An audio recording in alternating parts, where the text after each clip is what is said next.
आनन्दमानन्दकरं प्रसन्नं ज्ञानस्वरूपं निजबोधयुक्तं योगीन्द्रमीड्यं भवरोगवैद्यं श्रीमत्परं ब्रह्मगुरुं स्मरामि। देवकी परमानन्दं कृष्णं वन्दे जगद्गुरुं।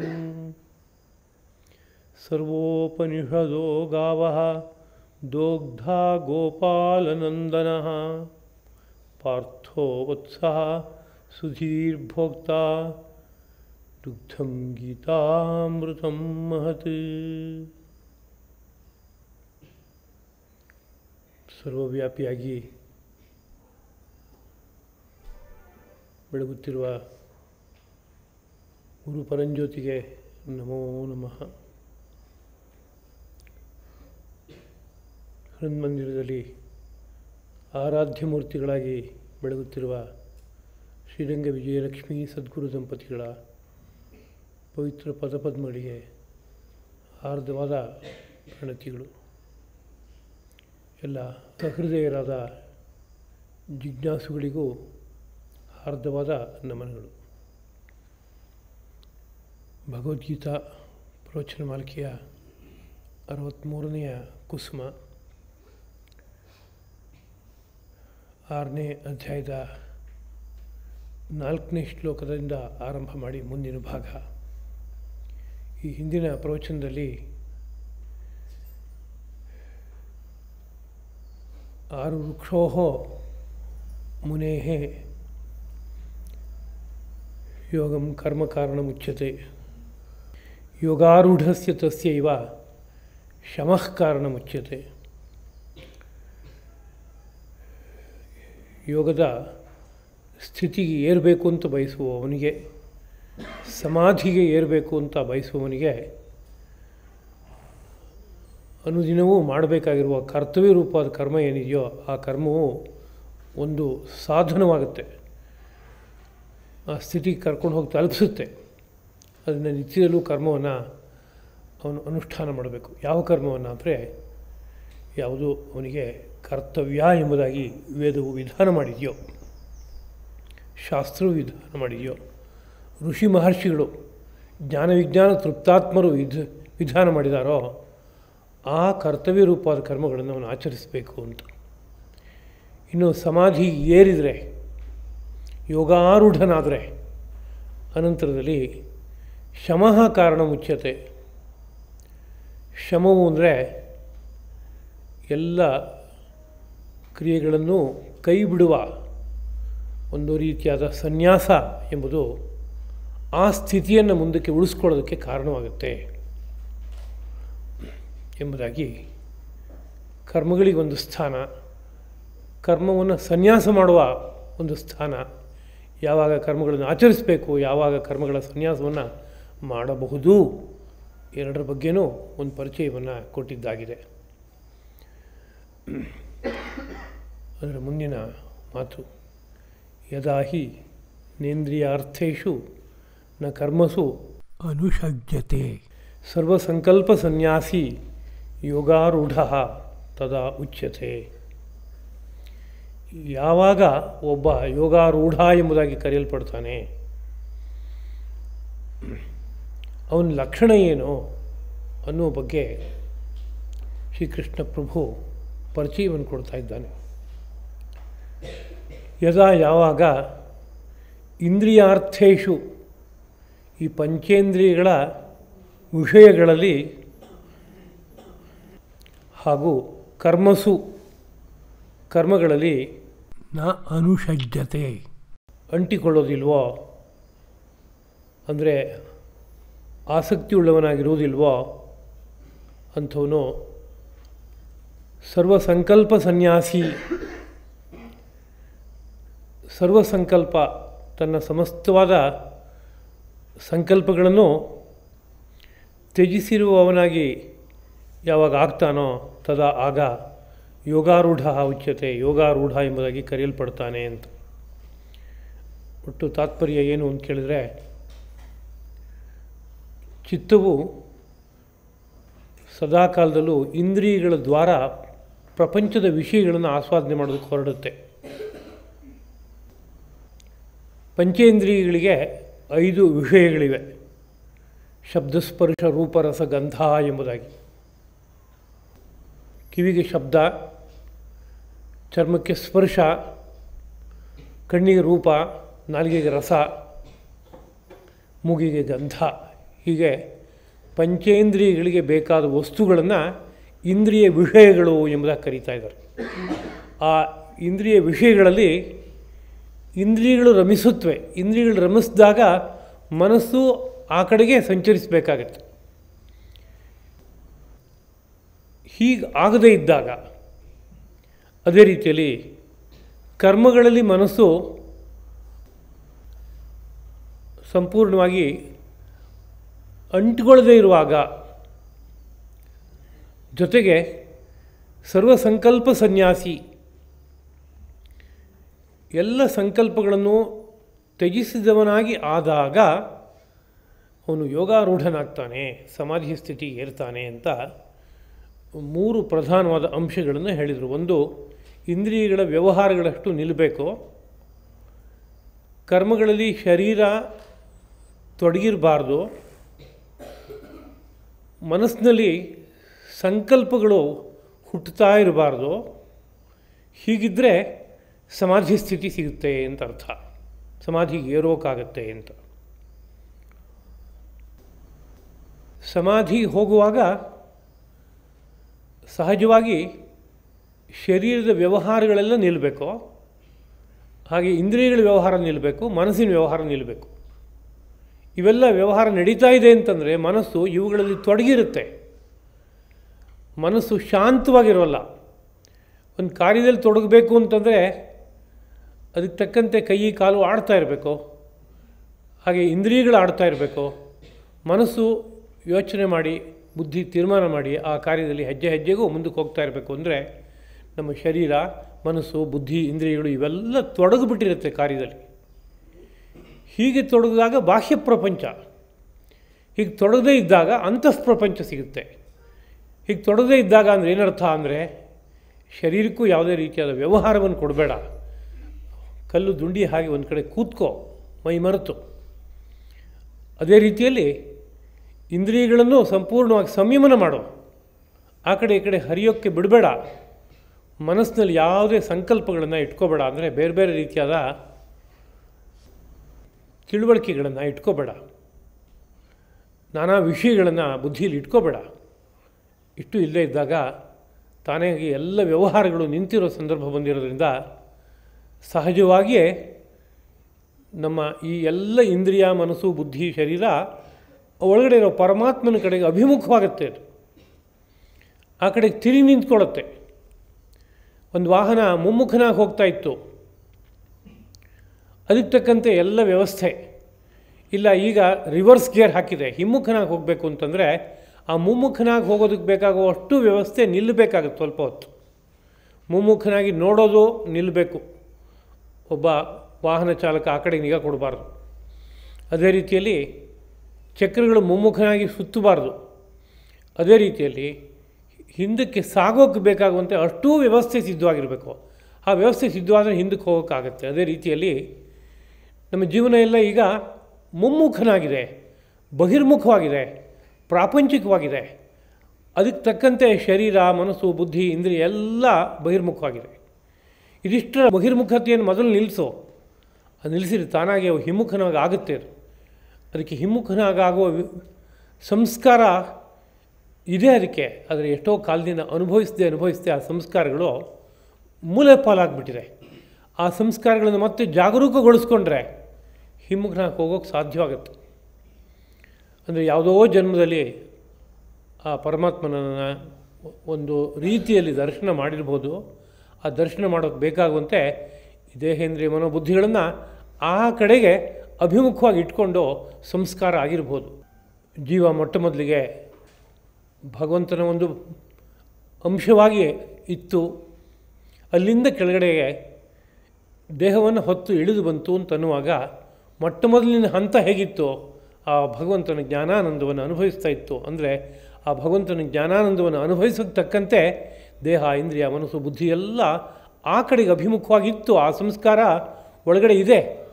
ಆದರೆ ಅದರ ಮೇಲೆ 10 ಬೇರೆ ಬೇರೆ ಸಂಸ್ಕಾರಗಳೆಲ್ಲ ಬಂದು ಅದು ಒಂಥರ ಆಳಕ್ಕೆ ಹುದುಗಿ ಹೋಗಿಬಿಟ್ಟಿದೆ. ಅದನ್ನು ಮತ್ತೆ ಮೇಲಕ್ಕೆ ತರೋದಕ್ಕೆ ಪ್ರಯತ್ನ ಪಡ್ತಾ ಹೋದರೆ ಅದರ ಪರಿಣಾಮವಾಗಿ ಈ ಎಲ್ಲವೂ ಕೂಡ ಹಿಮ್ಮುಖನಾಗಿ ನಿಂತ್ಕೊಳ್ಳುತ್ತವೆ. ನಿಂತ್ಕೊಂಡಾಗ ಅವನನ್ನು ಯೋಗಾರೂಢ ಎಂಬುದಾಗಿ ಕರೀತಾರೆ.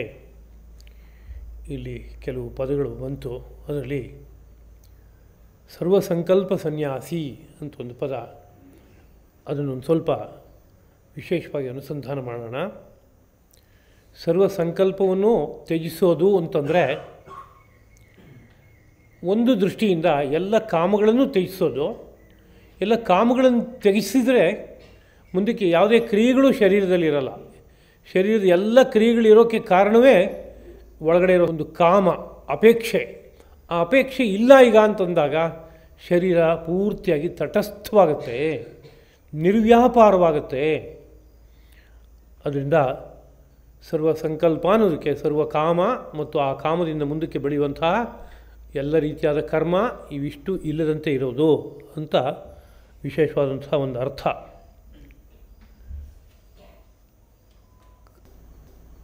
ಸಂಕಲ್ಪ ಮೂಲಾಹಿ ಸರ್ವೇ ಕಾಮಾಹ ಅನ್ನುವ ಒಂದು ಮಾತಿದೆ. ನಮ್ಮ ಎಲ್ಲ ಆಸೆ ಅಪೇಕ್ಷೆಗಳು ಯಾವುದನ್ನು ಅವಲಂಬಿಸ್ಕೊಂಡು ಹುಟ್ಕೋತಾ ಇದೆ ಅಂದರೆ ಸಂಕಲ್ಪದ ಬೆಂಬಲದ ಮೇಲೆ ಹುಟ್ಟುತ್ತಾ ಇದೆ ಅಂತ ಹೇಳ್ತಾ ಇದ್ದಾರೆ. ಹಾಗಾದ್ರೆ ಸಂಕಲ್ಪ ಅಂದರೆ ಏನು ಅಂತ ಕೇಳಿದ್ರೆ, ಬಾಹ್ಯವಾದ ಪ್ರಪಂಚದ ಬಗ್ಗೆ ಯಾವುದ್ಯಾವುದೋ ತಿಳುವಳಿಕೆ ಇದೆಯಲ್ಲ, ಸಮ್ಯಕ್ ಕಲ್ಪ, ಅದು ಪದಾರ್ಥ ಹೇಗಿದೆ ಅದೇ ತರಹದ ಒಂದು ತಿಳುವಳಿಕೆ ನಮ್ಮ ಬುದ್ಧಿನಲ್ಲೇನೋ ಬಂದಿದೆ. ಹೊರಗಡೆ ಒಂದು ಸೂರ್ಯೋದಯ ಆಗ್ತಾಯಿದೆ, ಸೂರ್ಯೋದಯ ಆಗ್ತಾಯಿದೆ ಅಂತ ನನ್ನ ಬುದ್ಧಿಲಿ ಬಂದಿದೆ. ಚಂದ್ರೋದಯ ಆಗ್ತಾಯಿದೆ, ಚಂದ್ರೋದಯ ಆಗ್ತಾಯಿದೆ ಅಂತ ನನ್ನ ಬುದ್ಧಿಗೆ ಬಂದಿದೆ. ದೊಡ್ಡ ಪರ್ವತ ಕಾಣಿಸ್ತಾ ಇದೆ, ಅದನ್ನು ನೋಡ್ತಾ ಇದ್ದೇನೆ. ಪರ್ವತ ಹೇಗಿದೆಯೋ ಹಾಗೆ ನನ್ನ ಚಿತ್ರದ ಒಳಗಡೆಗೆ ಒಂದು ರೂಪ ಬಂದಿದೆ. ಹೀಗೆ ಬಂದರೆ ಇವುಗಳೆಲ್ಲ ಸಂಕಲ್ಪ ಅಂತ ಕರೀತಾರೆ. ಸಮ್ಯಕ್ ಕಲ್ಪ, ಕಲ್ಪ ಶಬ್ದಕ್ಕೆ ಪ್ರಕಾರ ಅಂತ ಒಂದು ಅರ್ಥ ಇದೆ. ಹೊರಗಡೆ ಯಾವ ಪ್ರಕಾರವಾಗಿ ಪದಾರ್ಥಗಳಿದೆಯೋ ಅದೇ ಪ್ರಕಾರವಾಗಿ ನಮ್ಮ ಚಿತ್ರದಲ್ಲಿ ಒಂದು ರೂಪ ಏರ್ಪಟ್ಟರೆ, ಒಂದು ಚಿತ್ರ ಏರ್ಪಟ್ಟರೆ ಆ ಚಿತ್ರಕ್ಕೆ ಸಂಕಲ್ಪ ಅಂತ ಕರೀತಾರೆ. ಅದೇನಾದ್ರು ತಿರ್ಗಾಮುರ್ಗಾಗಿ ಹೆಚ್ಚು ಕಡಿಮೆ ಆಗಿದ್ದರೆ ಅದಕ್ಕೆ ವಿಕಲ್ಪ ಅಂತ ಕರೀತಾರೆ. ವಿಕಲ್ಪ ಅಂದರೆ ವಿರುದ್ಧ ಕಲ್ಪ ಅಂತ ಇಟ್ಕೊಂಡ್ರೆ ಅದು ಪದಾರ್ಥವೇ ಒಂಥರ ಇದೆ, ನನ್ನ ಮನಸ್ಸಿನಲ್ಲಿ ಅದ್ರ ಬಗ್ಗೆ ಬಂದಿರೋ ಚಿತ್ರವೇ ಬೇರೆ ತರಹ ಇದೆ ಅಂತಂದರೆ ವಿಕಲ್ಪ ಎಂಬುದಾಗಿ ಹೇಳೋದುಂಟು. ಶಬ್ದಗಳನ್ನು ಬೇರೆ ಬೇರೆ ಸಂದರ್ಭದಲ್ಲಿ ಸ್ವಲ್ಪ ಭಿನ್ನವಾದ ಅರ್ಥದಲ್ಲಿ ಪ್ರಯೋಗ ಮಾಡಿರ್ಬೋದು. ಹೀಗೆ ಅರ್ಥ ಇಲ್ಲಿ ಇಟ್ಕೊಂಡ್ರೆ ಹೊಂದುತ್ತೆ ಅನ್ನೋ ದೃಷ್ಟಿಯಿಂದ ಇದನ್ನ ಜ್ಞಾಪಿಸ್ಕೊಂಡೆ. ಹೀಗಿರೋದ್ರಿಂದ ನಮಗೆ ಮೊದಲು ಪದಾರ್ಥಗಳ ಪರಿಚಯ ಆಗುತ್ತೆ, ಆಮೇಲೆ ಅದರ ಬಗ್ಗೆ ಕಾಮ ಹುಟ್ಟುತ್ತೆ. ಇದನ್ನು ಚೆನ್ನಾಗಿ ನಮ್ಮ ಜೀವನದಲ್ಲಿ ನಾವು ಪರಿಶೀಲಿಸ್ಕೋಬೇಕು. ಯಾವುದೋ ಮಾರ್ಕೆಟ್ನಲ್ಲಿ ಒಂದು ಹೊಸ ವಸ್ತು ಸಿಗುತ್ತೆ ಅಂತ ಒಂದು ಸಮಾಚಾರ ಗೊತ್ತಾಗುತ್ತೆ. ಗೊತ್ತಾದ ನಂತರ ಅದು ನನಗೂ ಬೇಕು ಅಂತ ಕಾಮ ಹುಟ್ಟುತ್ತೆ. ಇಲ್ಲ ಒಂದು ಸರಿ ಹೋಗಿ ನೋಡ್ಕೊಂಬರೋಣ ಅಂತ ಒಂದು ಕಾಮ ಹುಟ್ಟುತ್ತೆ. ನೋಡಿದ ಮೇಲೆ ಅದು ಎಷ್ಟು ಚೆನ್ನಾಗಿದೆ, ಅದು ನಂಗೆ ಬೇಕು ಅಂತ ಕಾಮ ಹುಟ್ಟುತ್ತೆ. ಆ ಪದಾರ್ಥದ ಬಗ್ಗೆ ನಂಗೆ ಪರಿಚಯವೇ ಆಗಲಿಲ್ಲ, ಆ ಪದಾರ್ಥದ ಬಗ್ಗೆ ಈಗ ಬುದ್ಧಿ ಆಡ್ತಾ ಇಲ್ಲ, ಅದು ಗೊತ್ತು ನನಗೆ, ಆದರೆ ಈಗ ಆ ಬುದ್ಧಿ ಆಡ್ತಾ ಇಲ್ಲ, ಅದ್ರ ಬಗ್ಗೆ ಯಾವ ಸ್ಮರಣೆಯನ್ನು ಮಾಡ್ಕೋತಾ ಇಲ್ಲ ಅಂತಂದರೆ ಆ ಸಂಬಂಧವಾದ ಕಾಮೂ ಹುಟ್ಟಲ್ಲ ಆ ಲೋಕದಲ್ಲಿ.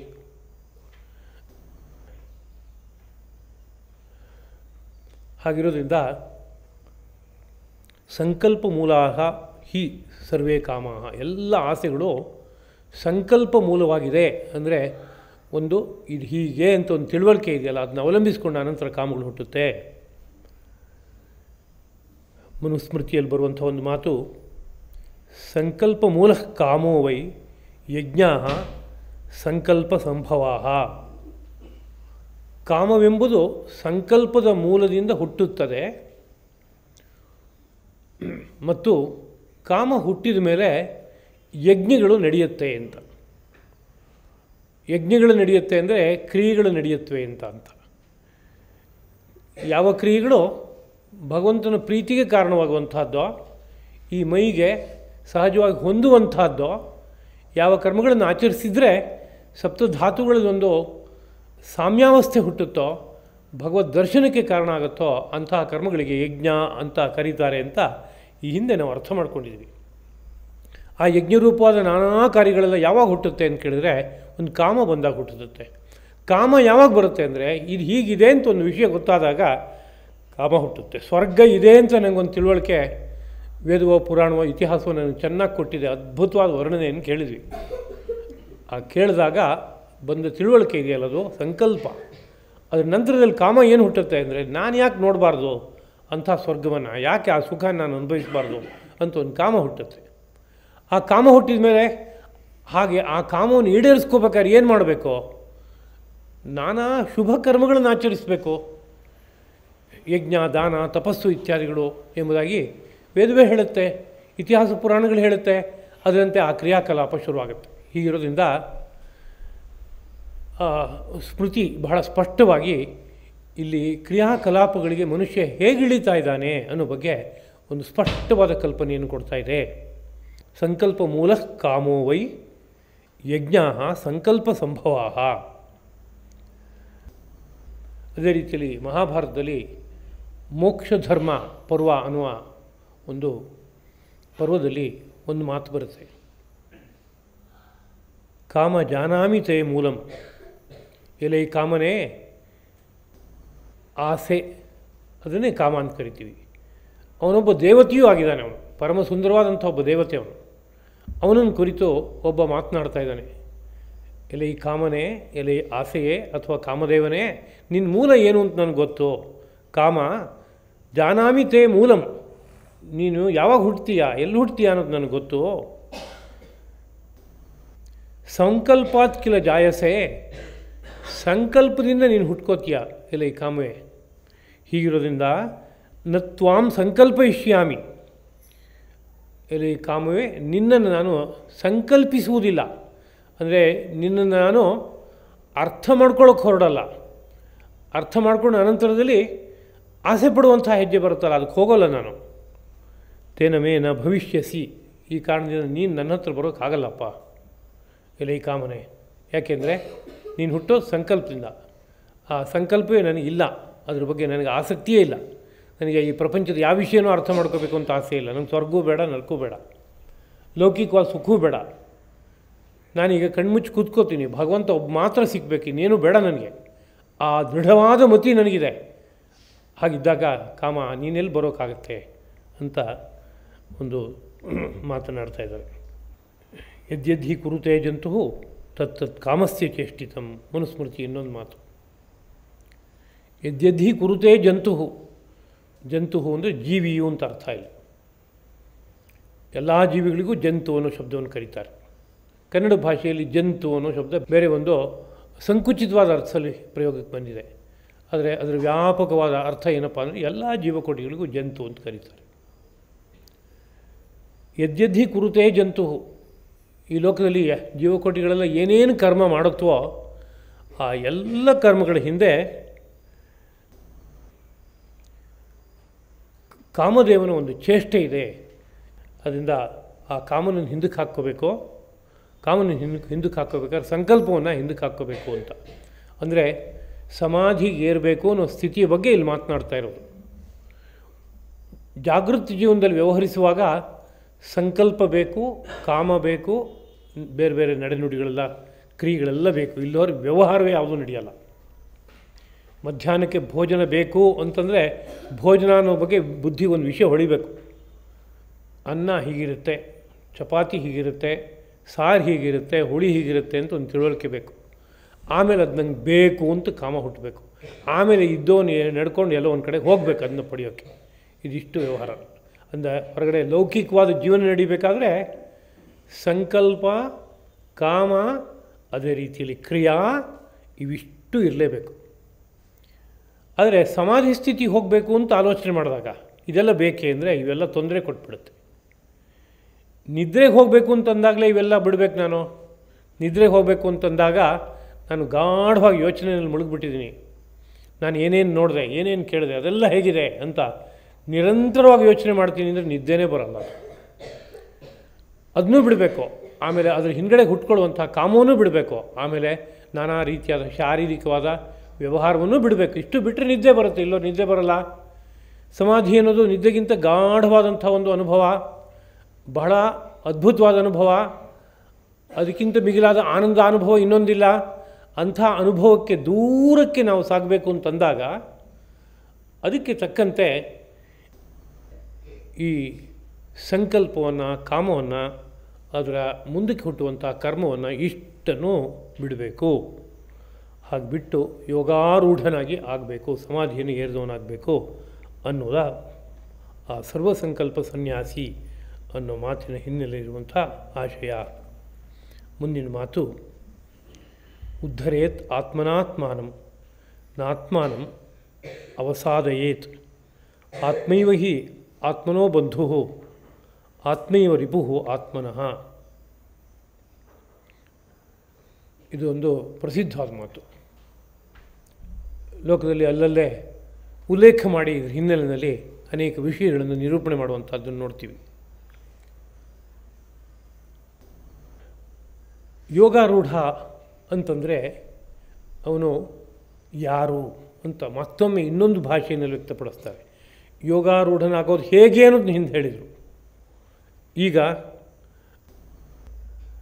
ಆ ಯೋಗಾರೂಢ ಏನನ್ನು ವಿಶೇಷವಾಗಿ ಸಾಧನೆ ಮಾಡ್ತಾನೆ ಅನ್ನೋ ಅಂಶವನ್ನು ಹೇಳ್ತಾ ಇದ್ದಾರೆ. ಆತ್ಮನ ತನ್ನಿಂದ ಆತ್ಮಾನಂ ತನ್ನನ್ನು ಉದ್ಧಾರ ಮಾಡಿಕೊಳ್ಳಬೇಕು. ತನ್ನಿಂದ ತನ್ನನ್ನು ಉದ್ಧಾರ ಮಾಡ್ಕೋಬೇಕು. ತಾನೇ ತನ್ನನ್ನು ಮೇಲಕ್ಕೆತ್ತಬೇಕು. ಆತ್ಮಾನಂ ತನ್ನನ್ನು ನ ಅವಸಾದಯೇತ್. ತನ್ನನ್ನು ತಾನು ನ ಅವಸಾದಯೇತ್ ಹಾಳು ಮಾಡ್ಕೋಬಾರ್ದು. ಕೆಳಕ್ಕಿಳಿಯುವಂತೆ ಮಾಡ್ಕೋಬಾರ್ದು, ಮೇಲಕ್ಕೆ ಹತ್ತುವಂತೆ ಮಾಡಬೇಕು. ಉದ್ಧಾರ ಅಂದರೆ ಮೇಲಕ್ಕೆ ಹೋಗೋದು. ಅದಕ್ಕೆ ವ್ಯತಿರಿಕ್ತವಾದದ್ದು, ವಿರುದ್ಧವಾದದ್ದು ಅಂದರೆ ಕೆಳಗಿಳಿಯುವಂಥದ್ದು, ಕಳ್ಕೊಳ್ಳೋದು ಎಲ್ಲದು. ಹಾಗೆ ತನ್ನನ್ನು ತಾನು ಮಾಡ್ಕೋಬಾರ್ದು. ಏಕೆಂದರೆ ಆತ್ಮೈವ ಅಂದರೆ ತಾನೇ ಆತ್ಮನಃ ಬಂಧುವು, ತನಗೆ ಬಂಧುವು, ತಾನೇ ತನಗೆ ಬಂಧುವು. ಅದೇ ರೀತಿಯಲ್ಲಿ ಆತ್ಮನಃ ತನಗೆ, ಆತ್ಮೈವ ತಾನೇ ರಿಪುಹು ಶತ್ರುವು. ತನಗೆ ತಾನೇ ಬಂಧುವು, ತನಗೆ ತಾನೇ ಶತ್ರುವು. ಹೀಗಿರೋದ್ರಿಂದ ಇನ್ನೆಲ್ಲೋ ಯಾರೋ ಒಬ್ಬ ಬಂಧು ಬೇಕು ಅಂತ ಹುಡುಕಬೇಡ, ಇನ್ನೆಲ್ಲೋ ಯಾರೋ ಒಬ್ಬ ಶತ್ರು ಇದ್ದಾನೆ ಅವನು ತೊಂದರೆ ಕೊಡ್ತಾನೆ ಅಂತ ಹುಡುಕಬೇಡ. ನಿನ್ನಲ್ಲೇ ಬಂಧುಗಳಿದ್ದಾರೆ, ನಿನ್ನಲ್ಲೇ ಶತ್ರುಗಳಿದ್ದಾರೆ. ಹೀಗಿರೋದ್ರಿಂದ ನಿನ್ನ ಉದ್ಧಾರ ನಿನ್ನ ಕೈಲಿದೆ. ನಿನ್ನ ಉದ್ಧಾರವನ್ನು ನೀನು ಸಾಧನೆ ಮಾಡ್ಕೋ, ಯಾವುದೇ ಕಾರಣಕ್ಕೂ ನೀನು ಹಾಳು ಮಾಡ್ಕೋಬೇಡ ಅಂತ ಹೇಳ್ತಾ ಇದ್ದಾರೆ. ಹೀಗಂದ್ರೆ ಏನು ಉದ್ಧಾರ ಮಾಡ್ಕೊಳ್ಳೋದು ಅಂತ ಒಂದು ಪ್ರಶ್ನೆ ಬರುತ್ತೆ. ಉದ್ಧಾರ ಅನ್ನೋಕ್ಕೆ ಮೇಲಕ್ಕೆತ್ತೋದು ಅಂತ ಅರ್ಥ ಇಲ್ಲಿ. ಎಲ್ಲಿಂದ ಮೇಲಕ್ಕೆತ್ತೋದು ಅಂತಂದರೆ ಸಂಸಾರ ಸಾಗರದಿಂದ ಮೇಲಕ್ಕೆತ್ತೋದು ಅಂತ. ಲೋಕದಲ್ಲಿ ಉದ್ಧಾರ ಅನ್ನೋ ಶಬ್ದಕ್ಕೆ ಬೇರೆ ಬೇರೆ ಅರ್ಥದಲ್ಲಿ ಬಳಸ್ತಾರೆ. ಅವನು ಬಹಳ ಕಷ್ಟದಲ್ಲಿದ್ದ ಕಣೋ, ಅವನು ಯಾರೋ ಉದ್ಧಾರ ಮಾಡಿದ್ರು ನಿಜವಾಗ್ಲೂ ಅಂದರೆ ಅವನಿಗೆ ಭರ್ತಿ ಸಂಪತ್ತು ಬರುವಂತೆ ಮಾಡಿದ್ದಾರೆ ಅಂತ ಅರ್ಥ. ಇನ್ಯಾರೋ ಭಾಳ ಅನಾರೋಗ್ಯಸ್ಥನಾಗಿದ್ದಪ್ಪ, ಈ ವೈದ್ಯರು ನಿಜವಾಗ್ಲೂ ಕೂಡ ಅವನು ಉದ್ಧಾರ ಮಾಡಿದ್ರು, ಅವನು ಆರೋಗ್ಯವಂತನಾದ ಅಂತ ಅಷ್ಟೇ ಅರ್ಥ ಅದಕ್ಕೆ. ಅದು ಇಲ್ಲಿ ಅರ್ಥ ಅಲ್ಲ.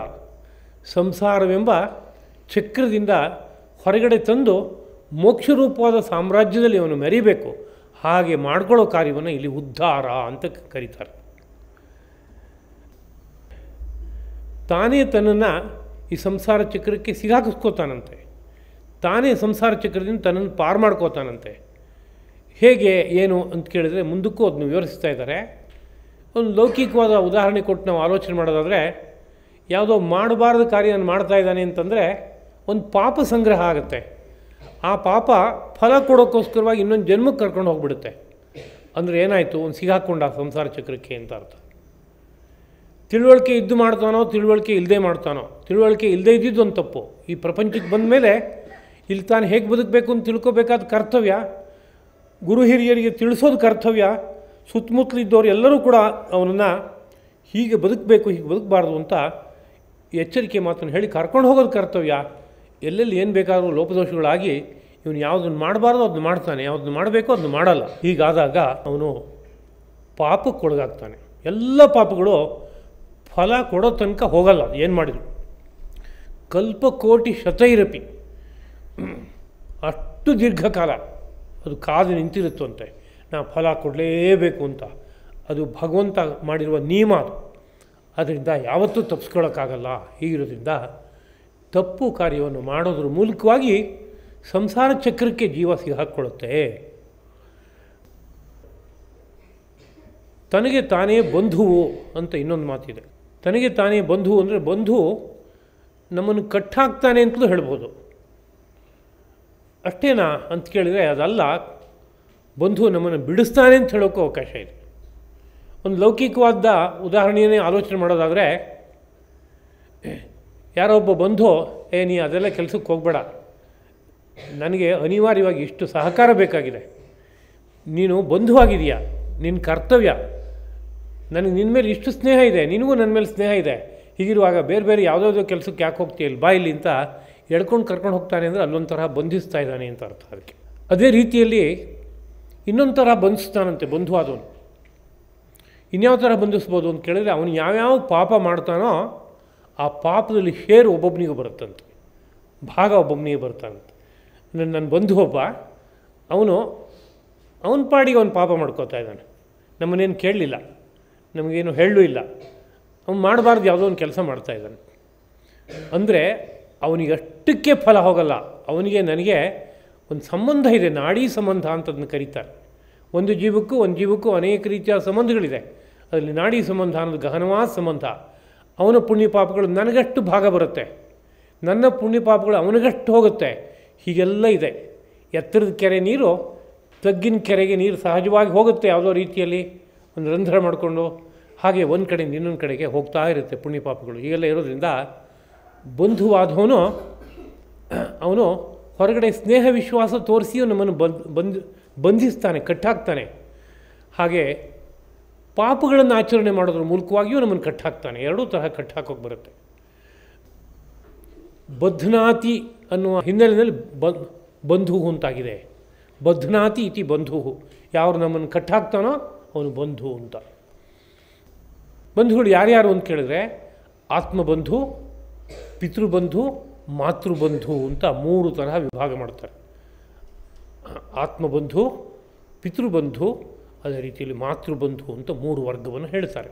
ಅವರಷ್ಟೂ ಜನ ನಮ್ಮನ್ನು ಈ 2 ರೂಪದಲ್ಲಿ ಕಟ್ತಾರೆ ಅನ್ನೋ ವಿಷಯ ಉಂಟು. ಆದರೆ ಬರೀ ಕಟ್ಟಾಕ್ತಾರೆ ಅಂತ ಇಷ್ಟೇ ಆಲೋಚನೆ ಮಾಡಬೇಕಾ ಅಂತ ಕೇಳಿದರೆ, ನಮ್ಮ ಆರ್ಷವಾದ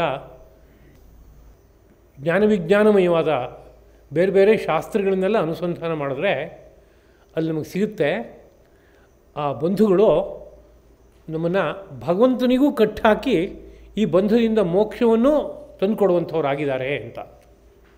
ಒಂದು ವಿವಾಹದ ಸಂಕಲ್ಪ ಮಾಡುವಾಗ ದಶಪೂರ್ವೇಶಾಂ ದಶಾಪರೇಶಾಂ ಆತ್ಮನಶ್ಚೇತಿ ಏಕವಿಂಶತಿ ಕುಲೋತ್ತಾರಣಾರ್ಥಂ ಇಮಾಂ ಕನ್ಯಾಂ ಉದ್ವಹೆ ಎಂಬುದಾಗಿ ಹೇಳೋದುಂಟು. ಈ ಕನ್ಯೆಯನ್ನು ವಿವಾಹ ಆಗ್ತಾಯಿದ್ದೀನಿ ಯಾಕೆ ಅಂತ ಕೇಳಿದ್ರೆ, ಹಿಂದಿನ 10 ತಲೆಗಳು, ಮುಂದಿನ 10 ತಲೆ ಮತ್ತು ನಾನು ಒಟ್ಟು 21 ತಲೆಗಳ ಉದ್ಧಾರಕ್ಕಾಗಿ ನಾ ಕನ್ಯೆಯನ್ನು ವಿವಾಹ ಆಗ್ತಾಯಿದ್ದೀನಿ ಅಂತ. ಹಾಗಂದ್ರೆ ಏನು ಅಂತ ಕೇಳಿದ್ರೆ, ಈ ಕನ್ಯೆಯನ್ನು ವಿವಾಹ ಆಗಿ ಕುಲದೀಪಕನಾದ ಒಬ್ಬ ಪುತ್ರನ ನಾನು ಪಡೆದ್ರೆ ಅವನೇ ಆಗ್ಬೋದು, ಅವನು ಮುಂದೆ ಅವನೊಬ್ಬ ಮಗನನ್ನು ಪಡಿತಾನೆ ಅಂತ ಇಟ್ಕೊಂಡ್ರೆ ಅವನಾಗ್ಬೋದು. ಯಾರಾದರೂ ಒಬ್ಬ ಏನಾದರೂ ಪರಮಾತ್ಮ ದರ್ಶನವನ್ನು ಮಾಡಿಬಿಟ್ರೆ ಅದರ ಪರಿಣಾಮ 21 ತಲೆಗಳು ಉದ್ಧಾರ ಆಗುತ್ತೆ. ಹಾಗಿರೋದ್ರಿಂದ ನನ್ನ ಉದ್ಧಾರ, ನನ್ನ ವಂಶದ ಉದ್ಧಾರ, ಮುಂದಿನ ಪೀಳಿಗೆಯ ಉದ್ಧಾರ ಇದೆಲ್ಲವನ್ನೂ ಮನಸ್ಸಿನಲ್ಲಿ ಇಟ್ಕೊಂಡು ನಾನು ಕನ್ಯೆಯನ್ನು ವರ್ಣ ಮಾಡ್ತಾಯಿದ್ದೀನಿ ಇನ್ನು ಸಂಕಲ್ಪ ಮಾಡ್ತಾನೆ.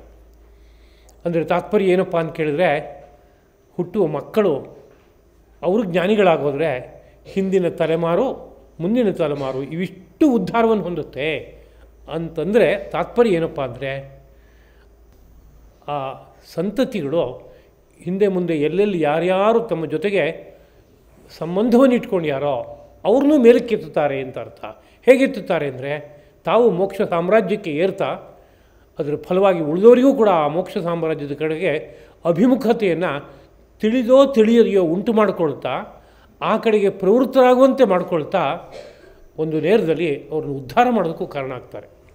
ಹೀಗಿರೋದ್ರಿಂದ ಅದರಿಂದ ಬಂಧು ಅಂತ ಅಂದವರೊಡನೆ ಬದ್ಧನಾತಿಯವನು ಕಟ್ಟಾಕ್ತಾನೆ, ನಮಗೆ ಹಿಂಸೆ, ಅವನನ್ನು ಬಿಟ್ಬಿಡಬೇಕು, ದೂರ ಇಡಬೇಕು ಅಂತ ಹೀಗೆ ಆಲೋಚನೆ ಮಾಡೋ ವಿಷಯ ಇಲ್ಲ. ಅವರು ಒಳ್ಳೆಯದಕ್ಕೂ ಕಟ್ಟಾಕೋದಕ್ಕೆ ಬರುತ್ತೆ, ಕೆಟ್ಟದಕ್ಕೂ ಕಟ್ಟಾಕೋದಕ್ಕೆ ಬರುತ್ತೆ. ಈ ಮನಸ್ಸನ್ನು ಇಟ್ಕೊಂಡು ಆಲೋಚನೆ ಮಾಡಬೇಕು. ಬಂಧುಗಳು ಅಂತಂದಾಗ 3 ಪ್ರಕಾರದ ವ್ಯಕ್ತಿತ್ವಗಳನ್ನು ಬಂಧುಗಳು ಅಂತ ಕರೀತಾರೆ ಅಂತ ಹೇಳಿದೆ. ಇದು ಧರ್ಮಶಾಸ್ತ್ರಕ್ಕೆ ಸಂಬಂಧಪಟ್ಟ ವಿಷಯ. ಆದರೆ ಧರ್ಮಶಾಸ್ತ್ರ ಅಂತಂದೊಡನೆ ನಮಗೆ ಸಂಬಂಧಪಟ್ಟಿಲ್ಲ ಅಂತ ಅಂದ್ಕೋಬಾರ್ದು. ಇಡೀ ಜೀವನದಲ್ಲಿ ಎಲ್ಲೆಲ್ಲಿ ಹೇಗೆ ಸಂಬಂಧಗಳು ಬೆಳೆದಿದೆ ಅಲ್ಲೆಲ್ಲ ಯಾವ್ಯಾವ ರೀತಿಯಾದ ಕರ್ತವ್ಯ ಇದೆ ಅಂತ ವ್ಯಾಪಕವಾಗಿ ನಿರೂಪಣೆ ಮಾಡುವಂತಹ ಒಂದು ವಿದ್ಯೆ ಧರ್ಮಶಾಸ್ತ್ರವಾಗಿದೆ.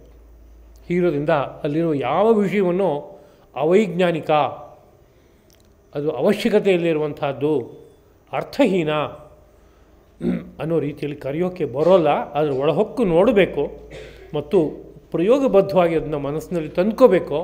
ಹೊರಗಡೆ ಪ್ರಪಂಚದಲ್ಲಿ ಹೇಗೆ ಆ ಸೂತ್ರ ಕೆಲಸ ಮಾಡ್ತಾ ಇದೆ ಅಂತ ಪತ್ತೆ ಹಚ್ಕೋಬೇಕು. ಹಾಗೆ ಪತ್ತೆ ಹಚ್ಕೊಂಡ್ರೆ ಧರ್ಮಶಾಸ್ತ್ರ ಎಷ್ಟು ಗಹನವಾಗಿ ಋಷಿ ಮಹರ್ಷಿಗಳು ಜೀವನವನ್ನು ನೋಡಿದರು, ಮತ್ತು ಜೀವನಕ್ಕೊಂದು ಮಾರ್ಗದರ್ಶನ ಹಾಕ್ಕೊಟ್ರು ಅನ್ನೋದು ನಮ್ಮ ಮನಸ್ಸಿಗೆ ಬರುತ್ತೆ. ಅದರಲ್ಲಿ ತನ್ನ ಬಂಧುಗಳು ಅಂತಂದರೆ ತನ್ನ ತಂದೆಯ ಅಕ್ಕ ತಂಗಿಯರ ಮಕ್ಕಳು, ತನ್ನ ತಾಯಿಯ ಅಕ್ಕ ತಂಗಿಯರ ಮಕ್ಕಳು, ತನ್ನ ಸೋದರ ಮಾವನ ಮಕ್ಕಳು, ಇವರಿಷ್ಟಕ್ಕೆ ಆತ್ಮಬಂಧುಗಳು ಎಂಬುದಾಗಿ ಕರೀತಾರೆ. ಇನ್ನೊಮ್ಮೆ ನೆನಪಿಸ್ಕೊಳ್ಳೋದಾದರೆ ತನ್ನ ತಂದೆಯ ಅಕ್ಕ ತಂಗಿಯರ ಮಕ್ಕಳು, ತನ್ನ ತಾಯಿಯ ಅಕ್ಕ ತಂಗಿಯರ ಮಕ್ಕಳು, ತನ್ನ ಸೋದರ ಮಾವನ ಮಕ್ಕಳು, ಇವರಿಷ್ಟು ಜನ ಆತ್ಮಬಂಧುಗಳು ಎಂಬುದಾಗಿ ಕರೆಯಲ್ಪಡ್ತಾರೆ. ಇನ್ನು ಪಿತೃಬಂಧು ಅಂತಂದರೆ ತಂದೆಯ ಅಕ್ಕ ತಂಗಿಯರ ಮಕ್ಕಳು, ಅದೇ ರೀತಿಯಲ್ಲಿ ತಂದೆಯ ತಾಯಿಯ ಅಕ್ಕ ತಂಗಿಯರ ಮಕ್ಕಳು, ತಂದೆಯ ಸೋದರ ಮಾವನ ಮಕ್ಕಳು, ಇವರಿಷ್ಟೂ ಸಹ ಪಿತೃಬಂಧುಗಳು ಎಂಬುದಾಗಿ ಕರೆಯಲ್ಪಡ್ತಾರೆ. ಹಾಗೆ ಮಾತೃಬಂಧು ಅಂತ ಹೇಳಿದಾಗ ತಾಯಿಯ ತಂದೆಯ ಅಕ್ಕ ತಂಗಿಯರ ಮಕ್ಕಳು, ಹಾಗೆ ತಾಯಿಯ ಅಕ್ಕ ತಂಗಿಯರ ಮಕ್ಕಳು ಮತ್ತು ತಾಯಿಯ ಸೋದರ ಮಾವನ ಮಕ್ಕಳು, ಇವರಿಷ್ಟು ಜನ ಮಾತೃಬಂಧುಗಳು. ಹೀಗೆ ಮೂರು ಕಡೆಗೆ ಒಂದು ಸಂಬಂಧ ವಿಶೇಷವಾಗಿ ಬೆಳೆದಿರುತ್ತೆ. ಇದೊಂದೇ ಅಲ್ಲ, ಯಾರಾದರೂ ತುಂಬ ಆತ್ಮೀಯನಾಗಿ ಒಬ್ಬಿದ್ದಾನೆ ಅಂದರೆ ಅವನ ಜೊತೆ ಒಂದು ಸಂಬಂಧ ಬೆಳೆಯುತ್ತಂತೆ. ಅವನು ಒಂದು ದೃಷ್ಟಿಯಿಂದ ಬಂಧುವೇ ಅಂತೆ, ಸುಹೃತ್ ಅಂತ ಕರೀತಾರೆ ಅವನ್ನ. ಅವನು ನಮ್ಮನ್ನು ಸುಖ ದುಃಖಗಳಲ್ಲಿ ಕಟ್ಟಾಕ್ತಾನೆ, ಮೋಕ್ಷಕ್ಕೂ ಕಾರಣ ಆಗ್ತಾನೆ. ಹೀಗೆ ಲೋಕದಲ್ಲಿ ಬಾಂಧವ್ಯ ಅನ್ನೋದು ನಾನಾ ರೂಪದಲ್ಲಿ ಬೆಳೆಯುತ್ತೆ. ಹೀಗಿರೋದ್ರಿಂದ ಬಂಧು ಅನ್ನೋ ಶಬ್ದವನ್ನು ಇಲ್ಲಿ ಬಳಸಿಯಾರೇನೋ ನೇರಕ್ಕೆ ಇಷ್ಟು ಪರಿಚಯವನ್ನು ಪ್ರಾಕರಣಿಕವಾಗಿ ಕೊಟ್ಟಿದ್ದಾಯಿತು.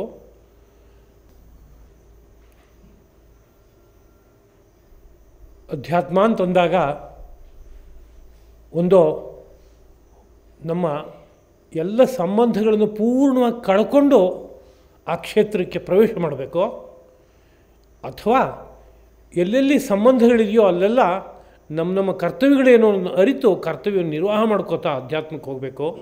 ಇದು ಎರಡೇ ಮಾರ್ಗ ಇರುವಂಥದ್ದು. ಅಧ್ಯಾತ್ಮ ನನಗೆ ಬೇಕು ಅಂತ ಬಯಸೋದುಂಟು, ಆದರೆ ಎಲ್ಲವನ್ನೂ ತ್ಯಜಿಸೋಕ್ಕಾಗೋಲ್ಲ ಅನ್ನೋ ಸ್ಥಿತಿ ಪಕ್ಕದಲ್ಲೇ ಇದೆ.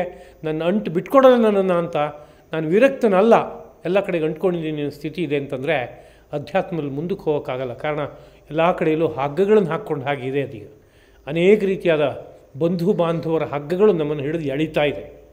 ಹೀಗಿರುವಾಗ ನಾನೆಲ್ಲಿ ಅಧ್ಯಾತ್ಮಕ್ಕೆ ಏರೋಕೆ ಆಗುತ್ತೆ? ಸುಲಭದಲ್ಲಿ ಆಗೋಲ್ಲ.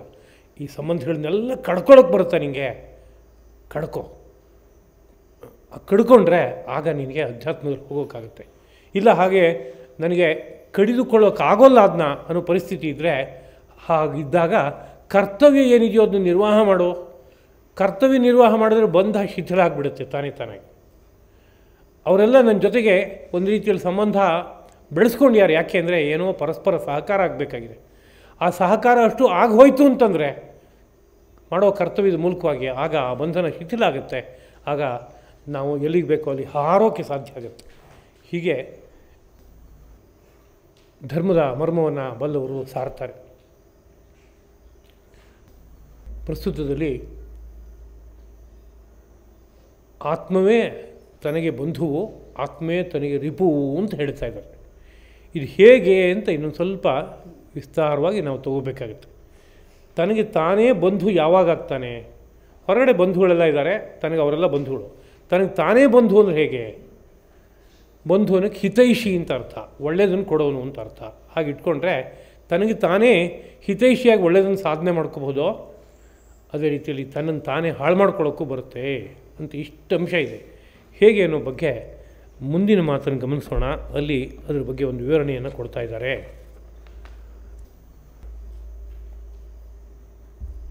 ಬಂಧುರಾತ್ಮ ಆತ್ಮನಸ್ತಸ್ಯ ಏನಾತ್ಮ ಆತ್ಮನೈವ ಜಿತಃ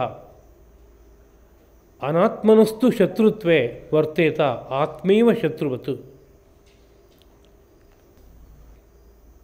ಈಗ ತನಗೆ ತಾನೇ ಬಂಧು ಅಂದ್ರೆ ಏನರ್ಥ, ತನಗೆ ತಾನೇ ಶತ್ರು ಅಂದ್ರೆ ಏನರ್ಥ ಅನ್ನೋದನ್ನು ಈ ಮಾತಿನಲ್ಲಿ ಬಿಡಿಸಿ ಮತ್ತೊಮ್ಮೆ ಹೇಳ್ತಾ ಇದ್ದಾನೆ ಧರ್ಮಪ್ರಭು ಕೃಷ್ಣ. ಯಾರಿಂದ ಆತ್ಮೈವ ಅಂದರೆ ತಾನೇ, ಆತ್ಮನ ತನ್ನಿಂದಲೇ ಜಿತಃ ಗೆಲ್ಲಲ್ಪಟ್ಟಿರುವನೋ, ತನ್ನಿಂದ ತಾನೇ ಗೆಲ್ಲಲ್ಪಟ್ಟಿದ್ದಾನೋ, ತನ್ನನ್ನು ತಾನೇ ಯಾರೋ ಹತೋಟಿಲಿ ಇಟ್ಕೊಂಡಿದ್ದಾನೋ, ತಸ್ಯ ಅಂಥವನಿಗೆ ಆತ್ಮ ತಾನೇ ಆತ್ಮನಃ ತನಗೆ ಬಂಧುವು. ಅನಾತ್ಮನಸ್ತು, ಇನ್ನು ಅನಾತ್ಮ ಅಂದರೆ ತನ್ನನ್ನು ತಾನು ಗೆಲ್ಲದೇ ಇದ್ದವನು ಅಂತ ಇಟ್ಕೊಳ್ಳೋಣ. ತನ್ನನ್ನು ತಾನು ಯಾರು ಗೆದ್ದಿಲ್ವೋ, ತನ್ನ ಇಂದ್ರಿಯಗಳನ್ನು ತಾನು ಹತೋಟಿಲಿ ಇಟ್ಕೊಂಡಿಲ್ವೋ ಅಂಥವನಿಗೆ ಶತ್ರುತ್ವ, ಅವನೊಬ್ಬ ಶತ್ರುತ್ವವನ್ನು ಉಳ್ಳವನೇ ಆಗಿದ್ದಾನೆ. ನಮ್ಮ ಮೈಯಲ್ಲಿ ಶತ್ರುತ್ವದಿಂದ ಕೂಡಿದ್ದಾನೆ. ಆ ಶತ್ರುತ್ವ ಇರುವುದಾದರೆ ಆತ್ಮೈವ, ತಾನೇ ಶತ್ರುವತ್ವರ್ತೇತ, ತನಗೆ ಶತ್ರುವಾಗಿ ವರ್ತಿಸುವಂತೆ ಆಗಬಹುದು ಅಂತ ಅರ್ಥ. ತನಗೆ ತಾನೇ ಶತ್ರುವಾಗ್ತಾನೆ. ಯಾವಾಗ ಅಂತ ಕೇಳಿದ್ರೆ, ತನ್ನನ್ನು ತಾನು ಹತೋಟಿಲಿ ಇಟ್ಕೊಳ್ಳದೆ ಇದ್ದಾಗ, ತನ್ನನ್ನು ತಾನು ಹತೋಟಿಲಿ ಇಟ್ಕೊಂಡಾಗ ತನಗೆ ತಾನೇ ಬಂಧು ಶತ್ರು ಅನ್ನೋದಕ್ಕೆ ಇಷ್ಟೇ ಅರ್ಥ ಅಂತ ಹೇಳ್ತಾ ಇದ್ದಾರೆ. ಅದ್ರ ಬಗ್ಗೆ ಇನ್ನೊಂದು ಸ್ವಲ್ಪ ಅನುಸಂಧಾನ ಮಾಡೋಣ. ತನ್ನಿಂದ ತಾನು ಗೆಲ್ಲಲ್ಪಟ್ಟವನು ಅಂದರೆ ಅರ್ಥ ಏನು ಅಂತ ನಾವು ನೋಡಬೇಕು. ಈ ಹಿಂದೆ ಪ್ರವಚನದಲ್ಲಿ ನೆನಪಿಸ್ಕೊಂಡಾಗಿದೆ. ನಾನು ಅನ್ನೋ ಶಬ್ದವನ್ನು ನಾವು ಎಲ್ಲೆಲ್ಲಿ ಬಳಸ್ತಾ ಇದ್ದೀವಿ ಅಂತ ತೆಗೆದುಕೊಂಡ್ರೆ, ನಾನು ಹೋಗುತ್ತೇನೆ ಅಂತ ಹೇಳಿದಾಗ ಈ ಶರೀರ ಹೋಗ್ತಾ ಇರುತ್ತೆ. ನಾನು ಅಂತ ಶಬ್ದದಿಂದ ನಾವು ವ್ಯವಹರಿಸ್ತೀವಿ ಆ ಸಂದರ್ಭದಲ್ಲಿ. ಅಂದರೆ ಈ ದೇಹವನ್ನು ನಾನು ಅಂತ ಭಾವಿಸುವಂಥದ್ದು ಉಂಟು. ಅದೇ ರೀತಿಯಲ್ಲಿ ನಾನು ನೋಡುತ್ತೇನೆ, ಕೇಳುತ್ತೇನೆ ಅಂತ ಹೇಳುವಾಗ ನೋಡೋದು ಕೇಳೋದು ನನ್ನ ಇಂದ್ರಿಯಗಳು. ಆ ಇಂದ್ರಿಯಗಳನ್ನು ನಾನೂ ಶಬ್ದದಿಂದ ನಾವು ಕರಿತಾ ಇದ್ದೀವಿ. ಎರಡನೇದು. ಹಾಗೆ ನಾನು ಚಿಂತಿಸುತ್ತಿದ್ದೇನೆ ಅಂತಂದರೆ ಚಿಂತಿಸೋ ಕಾರ್ಯ ಮಾಡೋದು ಯಾವುದು? ಮನಸ್ಸು. ಆ ಮನಸ್ಸನ್ನು ನಾನು ಅಂತ ಕರಿತಾ ಇದ್ದೀನಿ. ಅದೇ ರೀತಿಯಲ್ಲಿ ಇದು ನಾನು ಮಾಡ್ತಾ ಇರೋ ನಿರ್ಣಯ. ನಾನು ಹೀಗೆ ನಿರ್ಣಯ ಮಾಡ್ಕೋತಾ ಇದ್ದೀನಿ ಅಂದರೆ ನಿರ್ಣಯ ಮಾಡೋದಕ್ಕಿರೋ ಸಾಧನ ಬುದ್ಧಿ. ಆ ಬುದ್ಧಿಯನ್ನು ನಾನು ಅಂತ ಕರಿತಾ ಇದ್ದೀನಿ. ಆದ್ದರಿಂದ ನಾನು ಅನ್ನೋ ಶಬ್ದದಿಂದ ನಾವು ಯಾವ್ಯಾವುದನ್ನು ಮುಟ್ಟಿ ಮಾತನಾಡ್ತಾ ಇದ್ದೀವಿ ಅಂತ ಕೇಳಿದ್ರೆ, ನಿತ್ಯ ಜೀವನದಲ್ಲಿ ನನ್ನ ಶರೀರವನ್ನು, ನನ್ನ ಇಂದ್ರಿಯಗಳನ್ನು, ನನ್ನ ಮನಸ್ಸನ್ನು, ನನ್ನ ಬುದ್ಧಿಯನ್ನು, ಇದ್ರ ಹಿಂದ್ಗಡೆಗಿರುವಂಥ ಇನ್ನೊಂದು ಅಹಂಕಾರ ಅಂತ ಒಂದಿದೆ. ಇದಿಷ್ಟನ್ನು ನಾನು ಅನ್ನೋ ಹೆಸರಿನಲ್ಲಿ ಕರಿತೀವಿ. ನನ್ನದು ಅನ್ನೋ ಶಬ್ದವನ್ನು ಹೇಳುವಾಗ ಏನು ಮಾಡ್ತೀವಿ ನಾವು? ನನ್ನದು ಅಂತ ನನ್ನ ದೇಹ ಮುಟ್ಕೊಂಡು ಹೇಳ್ತೀವಿ. ಇಷ್ಟಕ್ಕೆ ನಿಲ್ಲುತ್ತಾ? ಯಾವುದೋ ಒಂದು ಜಾಗ ನೋಡಿಬಿಟ್ಟು ಇದು ನನ್ನ ಜಾಗ ಅಂತೀವಿ. ಅಲ್ಲೂ ನನ್ನದು ಅಂತ ಬಂತು. ಆಮೇಲೆ ಅಲ್ಲೊಂದು ಮನೆ ಕಟ್ಟಿದರೆ ಆ ಮನೆ ನಂದು ಅಂತ ಹೇಳ್ತೀವಿ. ಹೀಗೆ ನನ್ನದು ಅನ್ನೋದು ತರಹ ಹೇಗೆ ವಿಸ್ತಾರ ಬೆಳ್ಕೊಂಡು ಹೋಗುತ್ತೋ ಅದೇ ರೀತಿಯಲ್ಲಿ ನಾನು ಅನ್ನೋದು ಸಹ ಈ ಶರೀರ, ಇಂದ್ರಿಯ, ಮನಸ್ಸು, ಬುದ್ಧಿ ಇಷ್ಟನ್ನು ಮುಟ್ಟೋ ತರಹ ಬಳಕೆಯಲ್ಲಿ ಇದೆ ಅದು. ಹೀಗಿರೋದ್ರಿಂದ ತನ್ನನ್ನು ತಾನು ಗೆಲ್ಲೋದು ಅನ್ನೋದಕ್ಕೆ ಅರ್ಥ ಏನಪ್ಪ ಅಂದರೆ, ತನ್ನ ಒಳಗಡೆ ಇರುವ ಈ ಬೇರೆ ಬೇರೆ ರೀತಿಯಾದ ಕರಣಗಳಿದೆಯಲ್ಲ, ದೇಹ ಕರಣ ಅಂದರೆ ಸಾಧನಗಳು ಅಂತ. ದೇಹವು ಒಂದು ಕರಣ ಸಾಧನ, ಇಂದ್ರಿಯಗಳು ಒಂದು ಕರಣ ಸಾಧನ, ಮನಸ್ಸು ಒಂದು ಕರಣ ಸಾಧನ, ಟೂಲ್ ಅಂತ ಅರ್ಥ ಅದಕ್ಕೆ. ಹಾಗೆ ಹಿಂದ್ಗಡೆ ಇರುವಂಥ ಬುದ್ಧಿಯು ಒಂದು ಟೂಲ್, ಕರಣ. ಇವುಗಳನ್ನು ಗೆಲ್ಲೋದು ಅಂದರೆ ಏನರ್ಥ? ಹತೋಟಿಲಿ ಇಟ್ಕೊಳ್ಳೋದು ಅಂತ ಅರ್ಥ. ಕೊಲ್ಲೋದಲ್ಲ. ಕೊಂದರೆ ಅವರಿಂದ ಆಗಬೇಕಾದ ಲಾಭ ಯಾವುದೂ ಆಗಲ್ಲ, ಹೊರಟೋಗ್ಬಿಡುತ್ತೆ. ಅವುಗಳನ್ನ ಸಮಯದಲ್ಲಿ ಬಳಸ್ಕೋಬೇಕಾಗ್ಬೋದು. ನಮ್ಮ ಹತ್ರ ಒಂದು ರಥ ಇದೆ, ಅದರಲ್ಲಿ 5 ಕುದುರೆ ಇದೆ ಅಂತಂದರೆ ಆ ಕುದುರೆನ ಹತೋಟಿಲಿ ಇಟ್ಕೊಂಡ್ರೆ ದೊಡ್ಡ ಲಾಭ ಆಗುತ್ತೆ. ಆ ಕುದುರೆ ಇದ್ದರೆ ರಥನ ಎಳ್ಕೊಂಡು ಹೊರಟೋಗುತ್ತೆ, ನಾನು ಎಲ್ಲೋ ಹೋಗಬೇಕಾಗಿ ಬರುತ್ತೆ. ಅದರಿಂದ ಅದನ್ನು ಕೊಂದುಬಿಡ್ತೀನಿ ಅಂದರೆ ನಾಳೆ ಎಲ್ಲೋ ಹೋಗಬೇಕಾಗಿ ಬಂದಾಗ ಅದರ ಲಾಭ ಸಿಕ್ಕೋಲ್ಲ. ಅಂದರೆ ಆ ಕುದುರೆನ ಹತೋಟಿಲಿ ತಂದ್ಕೋಬೇಕಾಗಿದೆ. ಹತೋಟಿಲಿ ತಂದ್ಕೊಂಡ್ರೆ ಜಯಗೊಳಿಸಿದೆ, ಅವು ನನ್ನಿಂದ ಜಿತವಾದವು, ವಶದಲ್ಲಿರುವೆ ಅಂತ ಅರ್ಥ ಆಗುತ್ತೆ. ಹಾಗೆ ಇಲ್ಲಿ ಈ ಕರಣಗಳನ್ನು, ನಮ್ಮಲ್ಲಿರುವ ಸಾಧನಗಳನ್ನು ಸಂಪೂರ್ಣವಾಗಿ ಹತೋಟಿಲಿ ಇಟ್ಕೊಂಡ್ರೆ ಅವುಗಳನ್ನು ನಾವು ಗೆದ್ದಿದ್ದೀವಿ ಅಂತ ಅರ್ಥ. ನನ್ನನ್ನು ನಾನು ಉದ್ಧಾರ ಮಾಡ್ಕೋಬೇಕು ಅಂದರೆ ತಾತ್ಪರ್ಯ ಏನಪ್ಪ ಅಂತ ಕೇಳಿದ್ರೆ, ಮೊದಲನೇದಾಗಿ ನನ್ನ ದೇಹೇಂದ್ರಿಯ ಮನೋಬುದ್ಧಿಗಳನ್ನು ಪೂರ್ತಿ ನನ್ನ ಹತೋಟಿಲಿ ಇಟ್ಕೋಬೇಕು.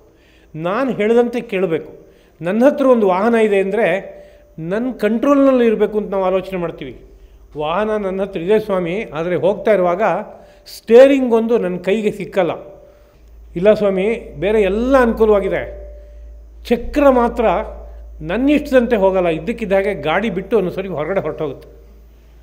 ಹೀಗಾದರೆ ಈ ಕಾರ್ ಇಟ್ಕೊಂಡು ನಾನು ಏನು ಸಾಧನೆ ಮಾಡೋಕ್ಕಾಗುತ್ತೆ? ಏನು ಮಾಡೋಕ್ಕಾಗಲ್ಲ. ಸಾಧನೆ ಮಾಡಬೇಕಾದ್ರೆ ಯಾವಾಗ ಸಾಧ್ಯ ಅಂದರೆ ಇದಿಷ್ಟು ನನ್ನ ಕಂಟ್ರೋಲಲ್ಲಿರಬೇಕು. ನನ್ನ ಇಚ್ಛೆಯಂತೆ ಅವುಗಳೆಲ್ಲ ಆಟ ಆಡಬೇಕು ಬಗೆ ಬಗೆಯಾಗಿ.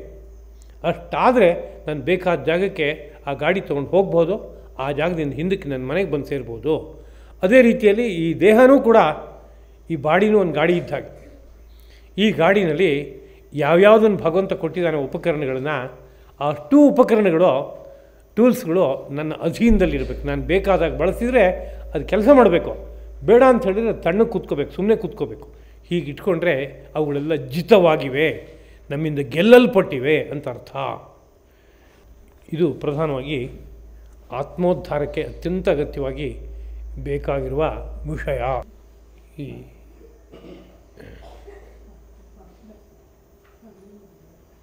ವಿಚಾರವನ್ನು ಶ್ರೀಕೃಷ್ಣ ಪ್ರಭು ನಮ್ಮ ಮನೋಬುದ್ಧಿಗಳಲ್ಲಿ ಅವನು ಹೇಗೆ ಆಡಿಸ್ಬೇಕು ಅಂತ ಅವನ ಸಂಕಲ್ಪ ಇದೆಯೋ ಆ ಸಂಕಲ್ಪದಂತೆ ಆಡಿಸ್ಲಿ. ಅದು ನಮ್ಮ ಬುದ್ಧಿಯಲ್ಲಿ ಆಡಿ ಅನಂತರದಲ್ಲಿ ನಮ್ಮ ಸಪ್ತಧಾತುಗಳಲ್ಲೂ ಅದು ಇಳಿಯುವಂತೆ ಆಗಲಿ, ನಮ್ಮ ನರನಾಡಿಗಳಲ್ಲಿ ಅವು ನಿರಂತರವಾಗಿ ಆಡುವಂತೆ ಆಗಬೇಕು. ಹಾಗಾದರೆ ಈ ಗೀತಾ ಅನುಸಂಧಾನ ಸಾರ್ಥಕವಾಗುತ್ತೆ, ಅತ್ತ ನಮ್ಮೆಲ್ಲರ ಮನೋಬುದ್ಧಿಗಳು ಸಾಗುವಂತೆ ಆಗಲಿ ಎಂಬುದಾಗಿ ನೆನಪಿಸ್ಕೋತಾ ಈ 4 ಮಾತುಗಳನ್ನು ಧರ್ಮಪ್ರಭುವಾದ ಆ ಶ್ರೀಕೃಷ್ಣನ ಪದಪದ್ಮಗಳಲ್ಲಿ ಅರ್ಪಿಸ್ತಾ ಇದ್ದೀನಿ. ಕಾಯೇನ ವಾಚಾ ಮನಸಾ ಇಂದ್ರಿಯೈರ್ವಾ ಆತ್ಮನಾ ವಾ ಪ್ರಕೃತೆ ಸ್ವಭಾವಾತ್ ಕರೋಮಿ ಯದ್ಯತ್ ಸಕಲಂ ಪರಸ್ಮೈ ನಾರಾಯಣಾಯೇತಿ ಸಮರ್ಪಯಾಮಿ. ಶ್ರೀಕೃಷ್ಣಾರ್ಪಣಮಸ್ತು.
वांछित फल प्रदा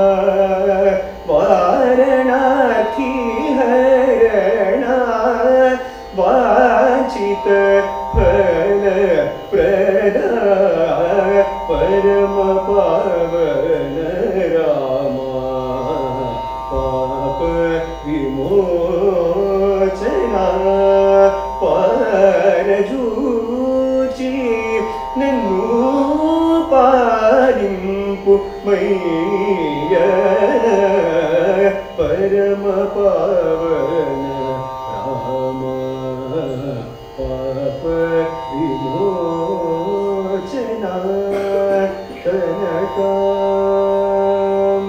ಕನಕಾಂಬರಧರ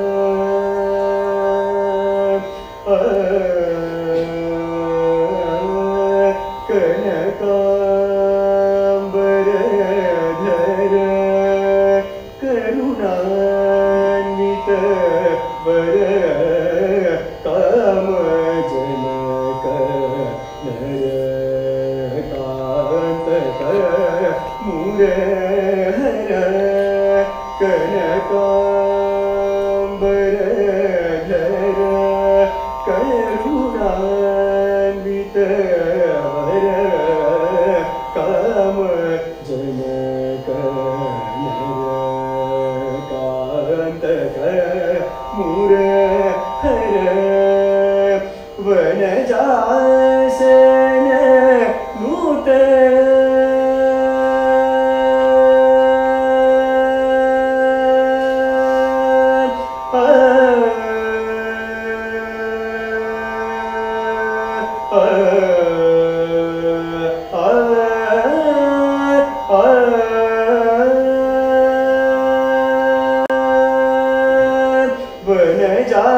ವನಜಾಸನ ನೂತ ವನಜಾಸನ ನೂತ ವಾರಿಧಿ ಕನ್ಯಾ ಪ್ರಿಯ ವನಜಾಸನ ನೂತ ವಾರಿಧಿ ಕನ್ಯಾ ಪ್ರಿಯ ವನಜಾಸನ ನೂತ ವಾರಿಧಿ ಕನ್ಯಾ ಪ್ರಿಯ ವಾಮನ ರೂಪ ಶ್ರೀನಿವಾಸ ವರದಾಯಕ ಪರಮ ಪಾವನ ರಾಮ ಪಾಪ ವಿಮೋಚನ ಪಾರಜೂಚಿ ನನ್ನು ಪಾಲಿಂಪು ಮೈಯ ಪರಮ ಪಾವನ